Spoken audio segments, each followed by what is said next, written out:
Welcome friends, this is a video about video directing. We're going to talk about how you use the equipment to help people worship well. Your goal as a video director is to make creative, aesthetic choices that focus the viewer's attention so that they can do their job of worship. So what you do is you follow the action for the most part. You follow what's going on. But remember, it's not really about the actor. You're not trying to enhance the rock star quality of whoever is on stage or the musicians. You're following the action so that the viewer can be focused in their mind on their job of doing worship. But one of your key tasks then is also then to anticipate the action, because you have an idea of what's going to be happening next in the order of worship. So you can know, like, if someone's praying and the band is going to play next, you may start to set up a shot of the band for when the prayer is done praying, so that when you hear the amen, you can cut to the band when the band leader says, hey, we're going to sing a song. Now, one of the main tasks of a video director is framing the shot. It's really composing the elements on the screen in a way that feels natural, and they'll never notice what you're doing. They'll never notice that, oh, that's a really good looking shot. It'll just feel natural, and they won't even think about what it is they're looking at. If you frame it awkwardly, they might feel awkward and notice, like, that's kind of an oddly framed shot. I wonder why they made that choice. You don't want that. You want them to just look at it and not even notice what you're doing, because it's all so natural. So there's some rules on how you make it look natural, how professionals do it. One of those rules is about the triads, the 2/3 line. So if you think of the screen as having a line 1/3 down, 1/3 from the bottom, and 2/3 from both sides, or 1/3 from both sides, so you get a 1/3 and a 2/3 line. That's a good framework to think about, because the interesting part of your shot probably belongs at the intersection of those triad lines. You want to have the eyes of the speaker, more or less, no matter how zoomed in you want to have the eyes of your speaker close to that 1/3 from the top line, so that their head is appropriately framed. You want to leave a little headroom if you can. And the other aspect is look space. So if they're looking in a direction, or if the camera is just off to the side as they talk, you want to have more space in front of their face where they can look into than behind them. So usually people's faces, they look into the center of the screen, not away from it. Because if they're looking off to the side and the side of the monitor is right here, it feels kind of awkward, like their nose is pressed against the glass or something.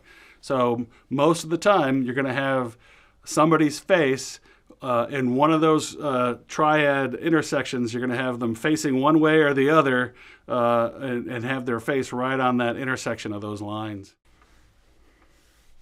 So one of your key jobs as a video director is really sequencing the shots. So you have one camera, and then you want to go to another camera. Now, one of the rules that we try to follow is we try to avoid doing camera movements on the air. So most of the time, you're setting up a shot in preview and then cutting to it, and then not touching it again until you set up the other camera, and then you cut to that one or go to the camera in the back. Now, we don't want to move the cameras on air because we can't really move them easily or smoothly. They jerk too much when we zoom or when we pan and tilt. They jerk around. It's not easy to control them to be smooth. So we just kind of avoid even trying to do it if we don't have to. When we transition from one camera to another, we have a choice between cut and dissolve for the most part. There are wipes and things like that, but we never use wipes. Nobody but George Lucas can use a wipe. So cut or versus dissolve is your real choice. So you will cut most of the time when people are talking. You don't really use dissolve unless you're going to try to suggest a transition, like time passing or something. You can use a dissolve during music, for example. Dissolve is sort of artistic then, and use the dissolves when the music starts and you want to show different shots around the room, show people singing, that kind of thing, you can use it as off. But you really don't even have to sequence shots during songs very much, because usually the lyrics are on the screen. And if you can read the lyrics, that's really what people are probably going to focus on anyway. You don't have to cut or dissolve during a song, but you can. And usually it's a good idea to have motivation for why you would cut when you cut. Now, often the motivation for choosing to cut or dissolve at any given point all has to do with what's going on. If somebody is walking up to the front, you're naturally going to be on a wider shot. And when they get to the podium and stand there, well, and then naturally you're going to want to go in and tighter on them. As a rule, you start wide to establish the room, to establish the landscape, and then tighten in as things get more intense and more focus, and then come back out when you're in transitions.